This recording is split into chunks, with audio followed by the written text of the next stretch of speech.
चिराग पासवान के बिहार में वापसी से समर्थकों में भारी उत्साह है और चिराग पासवान इस बार कड़े मिजाज में नजर आ रहे हैं। चिराग पासवान ने जिस आशीर्वाद यात्रा की शुरुआत 5 जुलाई को हाजीपुर से की थी, उसी क्रम में हम आपको बता दें कि 7 जुलाई को चिराग पासवान कहां की यात्रा करेंगे, पूरे दिन कहां कहां उनका जाना होगा और उनके कार्यक्रम में क्या क्या सम्मिलित होगा।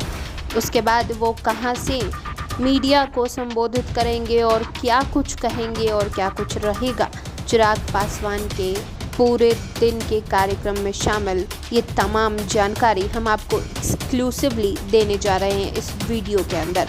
तो इस वीडियो को अंत तक ज़रूर देखिएगा ताकि आपको भी पता चले कि चिराग पासवान जिस यात्रा पर निकले हैं उस यात्रा में क्या कुछ हो रहा है और उस यात्रा के बाद बिहार की राजनीति कौन सा मोड़ लेगी।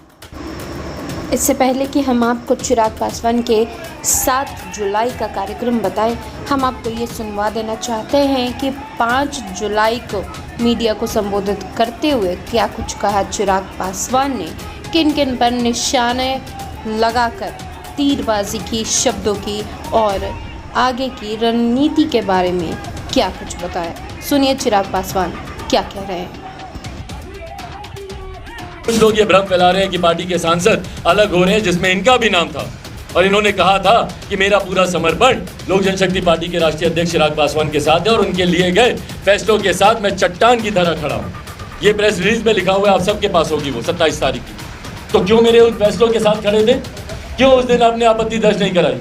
क्यों उस दिन आपने नहीं बोला कि भैया गलत फैसला हो रहा है? तो ये तमाम फैसले जो मेरे पिताजी के रहते हुए, और मुझे तकलीफ इस बात की है कि भैया आपने चिराग पासवान की पीठ पर खंजर नहीं भोंका, आपने रामविलास पासवान जी की पीठ पर खंजर भोंकने का काम किया। उनके जाने के बाद आज 9 महीना नहीं हुआ है, अभी तक 9 महीना नहीं हुआ, साल तो भूल जाइए। उनको गए को अभी 9 महीना नहीं हुआ और आपने अपनी व्यक्तिगत महत्वाकांक्षाओं के लिए उनके परिवार को भी आपने तोड़ने का काम किया और उनकी पार्टी को भी आपने तोड़ने का काम किया। और आज अपनी महत्वाकांक्षाओं के लिए आप किनके साथ खड़े हैं भैया? आप बताएं ना, किनके साथ खड़े हैं? ये वही नीतीश कुमार जी हैं जिन्होंने हमारे पिता को रहते हुए, हमारे नेता, हमारे आदर्श रामविलास पासवान जी के रहते हुए कभी उनको आगे बढ़ने का मौका नहीं दिया। उनकी राजनीतिक हत्या कराने का प्रयास निरंतरता में इन्होंने किया। आज पहली बार इन्होंने हमारी पार्टी तोड़ी है क्या? 2005 में फरवरी में चुनाव हुए थे, उस वक्त हमारे 29 विधायकों को तोड़कर ये ले गए थे। 2005 में 2 बार विधानसभा के चुनाव हुए बिहार में, दूसरी बार जो नवंबर में चुनाव हुए पुनः हमारे सारे जीते हुए विधायकों को तोड़कर ले गए। उस वक्त हमारे पिताजी की तबीयत तब भी खराब थी। 2005 में जुलाई में, इसी महीने के आसपास 7 या 8 जुलाई को पिताजी को पहली बार दिल का दौरा पड़ा था।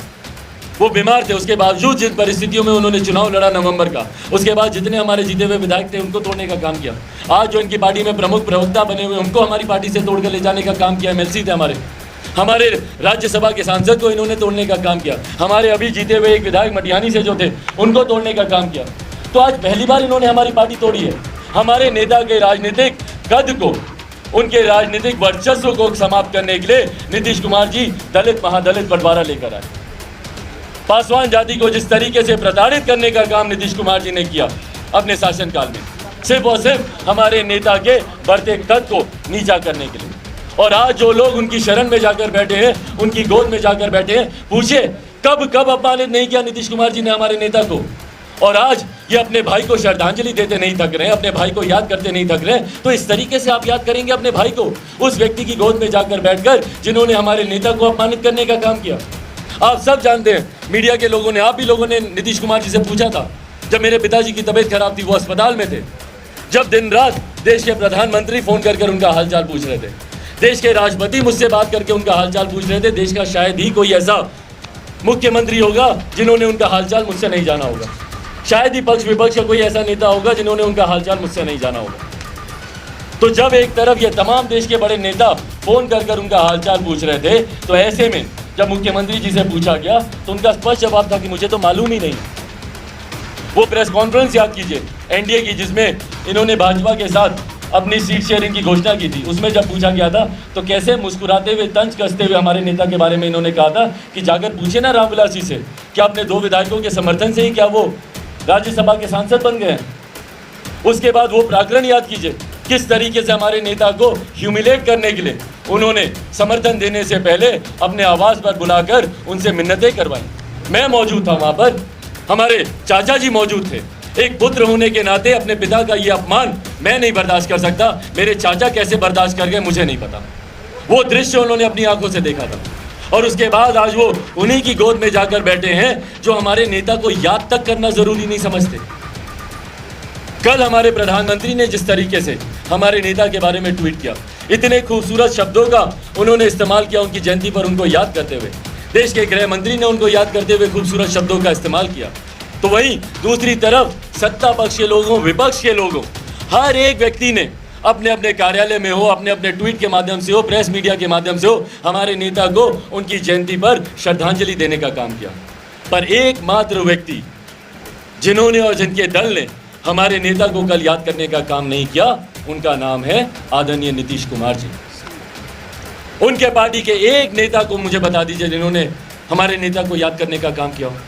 एक ट्वीट बता दीजिए नीतीश कुमार जी का। और ये पहली बार नहीं है, इस तरीके से अपमानित करने का काम पहले भी मुख्यमंत्री करते रहे। पिछले साल भी आप लोगों को याद होगा कि पूरे दिन तक नीतीश कुमार जी ने हमारे नेता को जन्म दिवस की शुभकामनाएं नहीं दी थी। हार के आखिर में शाम को 8:22 या 23 के आसपास उनका कोई ट्वीट आया था। वो भी जब भारतीय जनता पार्टी, उस वक्त सुशील मोदी जी यहाँ पर उप मुख्यमंत्री थे, उन्होंने जब किया तो उसके बाद उनका ट्वीट आया। तो जिस व्यक्ति ने हमारे नेता को अपमानित करने में कोई कसर नहीं छोड़ी, आज उनके मरने के बाद भी उनको श्रद्धांजलि तक देना वो जरूरी नहीं समझते, तो मेरे चाचा उनकी गोद में जाकर बैठे हैं। आप बताइए, क्या समाज के लोग या बिहार की जनता इस बात को कभी स्वीकार करेगी? क्या इस अपमान को हम लोग कभी स्वीकार करेंगे? हर वो बिहारी जो हमारे नेता के साथ दुख सुख में खड़ा रहा, उनके आदर्शों को लेकर, उनके विचारधारा को लेकर आज भी चलने का काम कर रहा है, भले वो वंचित वर्ग के लोग हों, दलित वर्ग के लोग हों, पिछड़ा वर्ग के लोग हों, शोषित गरीब ऐसे जो कि आज भी आज़ादी के 70 साल के बाद भी पंक्ति में अंतिम पायदान पर खड़े। हर वो व्यक्ति जो हमारे नेता को अपना आदर्श मानता है, क्या वो लोग इस बात को माफ़ करेंगे? क्या इस अपमान को भूल पाएंगे कि भाई उनके भाई होने की आप बात करते हैं और तमाम वो नेता जो उनके साथ हैं, आज आप उनके साथ खड़े, उनके सामने नतमस्तक हैं, जो हमारे नेता को मरणोपरांत भी श्रद्धांजलि देना जरूरी नहीं समझते। जीते जी तो उन्होंने कभी उनको सम्मान दिया नहीं, पर आज भी उनको याद करना वो उचित नहीं समझते, और ये लोग उनके साथ जाकर खड़े हैं। तो भाई अगर आप उनके साथ जाकर खड़े हैं तो शुभकामनाएं आपको, ढेर सारी शुभकामनाएं आपको। आप रहिए, पर जनता आपको जवाब देगी, और जनता ने आप ही के संसदीय क्षेत्र जो मेरे पिताजी की कर्म भूमि रही है, वहाँ से आपको जवाब दिया भी है। आप सब गवाह हैं। ईमानदारी से मुझे यहीं पर टोकिएगा और मुझे बोलिएगा अगर मैं गलत बोलूँ कि कल जिस तरीके का जन सैलाब, मैं इन शब्दों का इस्तेमाल करूँगा कि कल जन सैलाब था वहाँ पर, एक अपार जन समर्थन था वहाँ पर, एक ऐतिहासिक कार्यक्रम हुआ वहाँ पर, एक अभूतपूर्व कार्यक्रम हुआ वहाँ पर, अनप्रेसिडेंटेड था। बोलिए, क्या मैंने किसी गलत शब्द का मैंने इस्तेमाल किया? आप सब वहाँ पर मौजूद थे, आप सब के मीडिया के कैमरे। 7 जुलाई से चिराग पासवान पटना से रहेंगे बाहर। आपको बता दें कि ये दौरा 6 दिनों का बताया जा रहा है। इस दौरान चिराग पासवान बेगूसराय, खगड़िया और समस्तीपुर के दौरे पर होंगे। वहाँ विभिन्न कार्यक्रमों में सम्मिलित होंगे। साथ ही कार्यकर्ताओं के साथ भेंट करने का प्लान भी है चिराग पासवान का।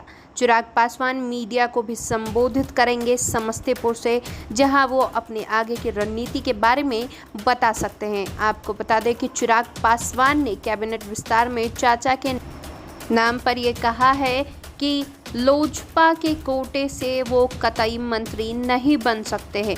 इसके बाद चिराग पासवान ने जिस यात्रा की शुरुआत की है, उसके दूसरे चरण की शुरुआत 7 जुलाई से होगी। चिराग पासवान के आशीर्वाद यात्रा पर पूरे बिहार की नज़र है। साथ ही साथ चिराग पासवान के लोजपा में जो कुछ हो रहा है, इसको लेकर पूरे बिहार की जनता की सहानुभूति भी कहीं न कहीं चिराग के पक्ष में है। चिराग के इस यात्रा का क्या परिणाम होगा, क्या चिराग अपने वादे को पूरा कर पाएंगे, देखना दिलचस्प होगा। जुड़े रहे हमारे साथ। चिराग पासवान, लोक जनशक्ति पार्टी, जदयू, नीतीश कुमार और बिहार के तमाम बड़ी पार्टियां और सारे बड़े नेता के बारे में सारी अपडेट्स ब्रह्मास्त्र आप तक पहुंचाता रहेगा। धन्यवाद।